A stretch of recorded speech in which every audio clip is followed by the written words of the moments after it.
భూకంపం. First breaking Jammu Kashmir లోని రాంబన్ ప్రాంతంలోని ఫ్లాష్ ఫ్లడ్స్ తోటి వణికిపోయింది. థాయిలాండ్, మయన్మార్ భూకంపాల తర్వాత ఇప్పుడు ప్రపంచవ్యాప్తంగా భూకంపాల ఆందోళన పెరిగిపోతుంది. ఏదో కీడు శంకిస్తున్నట్లుగా వరుసగా జరుగుతున్న ప్రమాదాలు మరింత ఆందోళనకు గురిచేస్తున్నాయి. జమ్మూ కాశ్మీర్ లో క్లౌడ్ బరస్ట్ కి సంబంధించిన దృశ్యాలవి ఆకస్మిక వరదలు. థాయిలాండ్, మయన్మార్ లోనే కాకుండా ఆ తర్వాత జపాన్, పపువా న్యూగినియాలో కూడా వచ్చిన ప్రకంపనలు ప్రపంచానికి తీవ్ర హెచ్చరికలను ముగ్గురు ఈ నేపథ్యంలో తెలంగాణ ప్రాంతానికి భూకంపాల హెచ్చరిక తీవ్ర సంచలనంగా మారింది. ఇళ్లు దెబ్బతిన్నాయి, వాహనాలు కొట్టుకుపోయాయి. క్లౌడ్ బర్స్ట్ కారణంగా తెలంగాణకు భూకంప హెచ్చరిక భయాందోళనకు గురిచేస్తోంది. రామగుండంలో భూకంపం వచ్చే అవకాశం ఉందని నిపుణులు హెచ్చరిస్తున్నారు.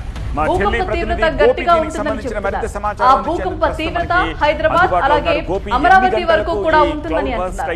తెలంగాణకు భూకంపం వచ్చే అవకాశం ఉందని రీసెర్చ్ అండ్ అనాలిసిస్ అనే సంస్థ స్పష్టం చేసింది. జమ్మూ కాశ్మీర్ అకాల వర్షాలు వరదలతో అతలాకుతలమవుతున్న పరిస్థితి. రాంబన్ జిల్లాలో నిన్న అర్ధరాత్రి నుంచి కూడా తమ పరిశోధనల ఆధారంగా తెలంగాణలో రామగుండం సమీపంలో భారీ భూకంపం సంభవించే అవకాశం ఉందని, ఆ ప్రకంపనలు హైదరాబాద్, వరంగల్, అమరావతి వరకు చేరే అవకాశం ఉందని అందులో పేర్కొంది. అయితే ఎర్త్క్వేక్ రీసెర్చ్ అండ్ అనాలిసిస్ సంస్థ భూకంపం సూచనలను ఎవరూ కూడా ధృవీకరించని అధికారులు ఎక్కడికక్కడ వాహనాలు నిలిచిపోయాయి. జాతీయ రహదారి ఎక్కడ చూసినా కూడా బండరాళ్లు, ప్రభుత్వ వర్గాలు కానీ శాస్త్రీయ సంస్థలు ఎవరు ధృవీకరించలేదు. భూకంపాలను ఖచ్చితంగా ముందస్తు అంచనా వేయడం ప్రస్తుతం శాస్త్రీయంగా సాధ్యం కాదని, ఇలాంటి సూచనలు తరచుగా నిర్ధారణకు నోచుకోవని అధికారులు చెబుతున్నారు. తెలంగాణ, ఆంధ్రప్రదేశ్ రాష్ట్రాలు పెసిఫిక్ జోన్ 2, 3లో ఉన్నాయి. ఇవి తక్కువ నుంచి మోస్తారు భూకంప ప్రమాదాన్ని మాత్రమే సూచిస్తాయి.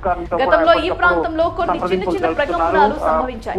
రాంబన్ పట్టణం అలాగే పరిసర ప్రాంతాల్లో రాత్రంతా కూడా ఈ కొండగా వర్షం కొన్ని రోజుల కిందటే ఉత్తరాఖండ్, హిమాచల్ ప్రదేశ్, అవి ఏమాత్రం నష్టం కలిగించలేదు. రామగుండం పరిసర ప్రాంతాల్లో భారీ భూకంపం సంభవించే అవకాశం ఉందని అధికారిక సమాచారం. అయితే భూకంపాల విషయంలో అప్రమత్తంగా ఉండటం మంచిదే, కానీ నిర్ధారణ లేని సమాచారంపై ఆందోళన చెందాల్సిన అవసరం లేదని కేంద్ర ఐఎండీకి సంబంధించిన అధికారులు చెబుతున్నారు.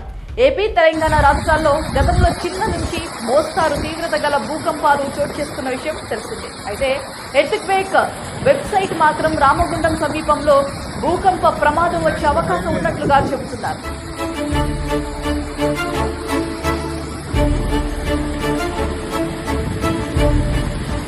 ఇప్పటి వరకు తెలుగు రాష్ట్రాల్లో భూకంపాల రికార్డు కూడా పెద్దగా లేదు. కొద్ది సంవత్సరాల్లో స్వల్ప భూకంపాలు ప్రజలను భయాందోళనకు గురిచేశాయి. 1969 ప్రకాశం జిల్లా ఒంగోలు ప్రాంతంలో 5.1 తీవ్రత గల భూకంపం వచ్చింది. అది ఎప్పట్లో రాష్ట్రాన్ని బాగా ఊపేసిందని చెప్పారు. ఆ తర్వాత 1998లో తెలంగాణ రాష్ట్రంలోని ఆదిలాబాద్ జిల్లా 4.5